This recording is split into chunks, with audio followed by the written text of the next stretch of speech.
Gara-gara Vianfu, fansnya Katak Bizer kena mental.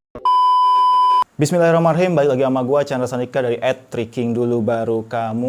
Kali ini gue akan ngebahas video podcast kemarin yang gue sama Vianfu ngebahas tentang Katak Bizer dan konten-konten cerita tawuran yang sekarang lagi marak di sosial media, di YouTube, di TikTok, di Instagram, dimanapun sekarang lagi naik tentang cerita tawuran ini. Nah, di komen-komennya kemarin itu banyak yang bilang, nggak banyak juga sih, cuma beberapa fansnya Katak Bizer yang bilang kalau gue itu pansos. Nah, ini lucu banget. Gue nge-YouTube dari 1 tahun yang lalu dan gue gak pernah ngebahas sesuatu yang viral. Ada viral Nisa Sabian, bodo amat. Ada viral ini, bodo amat. Viral ini, bodo amat. Gue gak mau ngebahas yang viral-viral. Gue selalu ngebahas olahraga dan yang penting-penting aja. Walaupun views-nya kecil, tapi gue idealis. Tapi kenapa gue ngebahas yang sekarang nih, Katak Bizer dan konten cerita tawuran? Karena di lingkungan gue banyak bocil-bocil yang pas Jumatan mereka malah berantem. Katak nih bos. Berdarah-darah, nangis, dan itu nggak sekali 2 kali. Gue cukup sering melihat di lingkungan gue bocah-bocahnya seakan-akan ngefans ke Katak Bizer dengan konten tawurannya. Dan itu membuat gue miris. Akhirnya gue membuat podcast dengan si Vianfu. Dan itu konten pertama kali gue ngebahas sesuatu yang viral. Kemudian banyak juga yang bilang si Vian pansos. Menurut gue terserah kalian. Kalau menurut gue sepansos-pansosnya si Vian, dia itu mentalnya bagus. Kenapa? Karena dia berani nantangin orang dan berani sparring tangan kosong. Dia udah nantangin Reni Pangalila, dia udah nantangin Denny Wewe, dia udah nantangin Harry Pras, dia udah nantang Mas Suharli MMA, dan terakhir dia nantang si Paris Fernandes, salam dari Binjai, walaupun belum direspon. Tapi gua salut banget, kenapa? Karena si Vian ini punya mental yang bagus. Dia berani nantangin dan dia berani sparring tangan kosong. Kenapa gue salut? Karena tangan kosong, men. Buat apa kita punya ini kalau kita pakai alat? Nah, tujuannya apa? Tujuannya adalah gue pengen ngasih tahu kalau cerita tawuran yang lagi hype ini memiliki dampak negatif. Memang kalau ada yang fans ke Katak Bizer, itu kan mengedukasi. Ya silahkan, kalian mau percaya itu mengedukasi, silahkan. Gue pun nonton beberapa kontennya, memang ada edukasinya. Seperti yang gue sampaikan di podcast kemarin, edukasinya segini, cerita tawurannya segini. Jadi edukasinya terbungkus dengan cerita tawuran. Jadi orang lebih ke cerita tawurannya, lebih tertarik tawurannya gini-gini. Bahkan kan ada video tawurannya segala macam di deskripsi si kamar-kamar itu. Jadi seakan-akan orang melihat konten tawuran. Banyak kompilasi tawuran di situ, banyak contoh-contoh tawuran yang bahkan tidak di private, bahkan tidak di 17 tahun ke atas. Di situ semua umur bisa nonton videonya. Dan itu miris banget. Karena mungkin kalian bilang, ya itu tanggung jawab orang tua lah. Harus jaga anaknya supaya gak nonton konten seperti itu. Goblok. Kalian, mungkin kalau kalian gak tahu, YouTuber itu kan punya duitnya dari AdSense. Dia udah dibayar. Kalau udah dibayar berarti dia bertanggung jawab atas kontennya. Jangan ngebiarin orang tua buat tanggung jawab jaga anaknya. Enak banget dong, goblok banget kalau kayak gitu. Sama-sama tanggung jawab lah. Lu bikin konten yang bagus, orang tua nanti bisa jaga anaknya, sama-sama tanggung jawab. Jangan lu ngelempar ke orang tua aja. Itu kan ngaco. Kemudian negatifnya apa aja sih bang? Nah, negatifnya seperti yang gue bilang tadi. Negatifnya adalah banyak anak kecil atau remaja-remaja yang jadi mengikuti konten tawuran ini, bahkan mempraktekkan, banyak yang jadi berantem, itu banyak banget lah. Bahkan kalian bisa lihat di STM Jabodetabek itu di akun Instagramnya, banyak orang-orang yang ngeluh tentang maraknya konten cerita tawuran. Kalian bisa cek sendiri.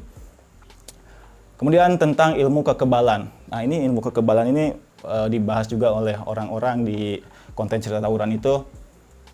Kalau kalian percaya silahkan go ahead. Gua nggak mau ngasih tahu atau gua nggak mau capek-capek untuk jelasin ke kalian ya. Cuma untuk yang mau dengerin, kalian bisa dengerin kalau panutan gua adalah Nabi Muhammad. Nabi Muhammad, kalian pasti pernah dengar.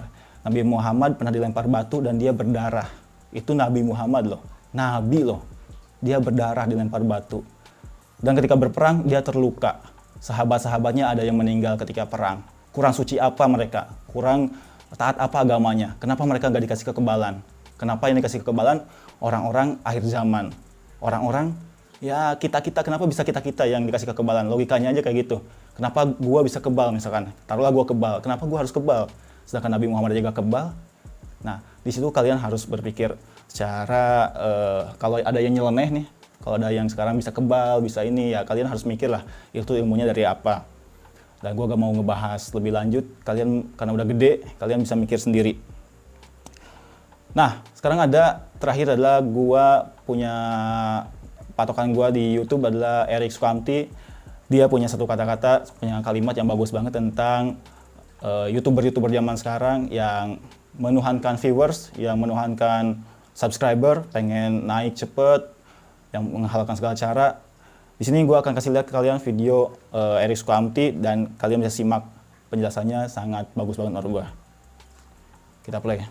Ada lagi yang bikin konten akhirnya ya buka baju. Ini sudah dolar nalarku gitu loh. Kok bisa kamu itu dididik siapa sih? Kok hanya demi sekedar viewer aja kamu melakukan ciuman depan kamera, membuat sensasi yang aku nggak ngerti lah, kontroversi, hujat siapa, ketika viewer menambah, ini orang semua loh, 5% aja yang ada yang nurut sama kamu, itu udah ngeri loh kalau kamu bikin konten kayak gitu. Karena dia menurut dia, kalau mau viewernya bagus ya begitu. Kalau aku mau sukses, mau terkenal seperti dia, aku harus begini, dia akan melakukan hal yang sama. Wah, edan banget gue. Satu kreator mungkin oke lah, dia bilang, kamu jangan nonton itu, orang tuh harus iya, orang tua ini pasti jagani anakku, aku rasa ngandani, anakku tak jagani, iya lah.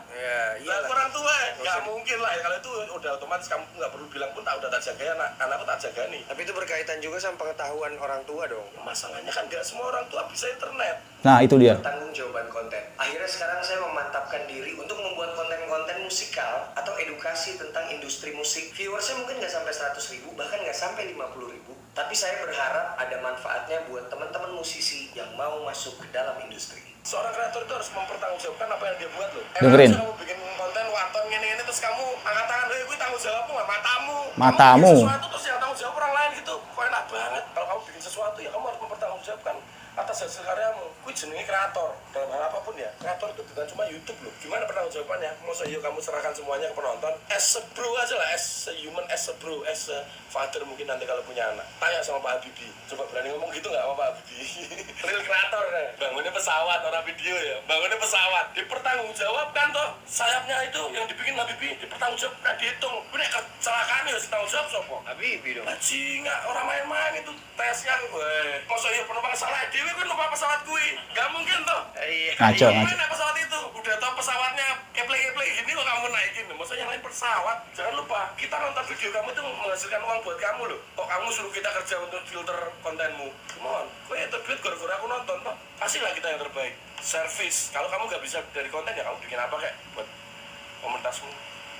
Seperti misalnya Das University. Ya kalau gak bisa bikin konten yang positif, bikin apa kayak gorengan kayak bikin apa. Nah itu dia. Jadi konten lu tanggung jawab lu. Siapapun gua bikin sesuatu ya tanggung jawab gua. Makanya gua bikin yang tentang olahraga aja. Gak mau bikin yang aneh-aneh. Kalau ada, gua misalkan bikin cerita dulu gua ngebunuh orang. Terus ada subscriber gua 10 orang yang ngikutin kayak gitu. Itu kan ngeri banget. Sama kayak Mas Erik Sukamti bilang barusan, kalau ada 100 orang ngikutin, itu ngeri banget. Apalagi kalau lu punya ribuan subscriber atau jutaan subscriber, dan mereka ngikutin apa kata lu, itu bakal ngeri banget. So, itu aja video dari gua.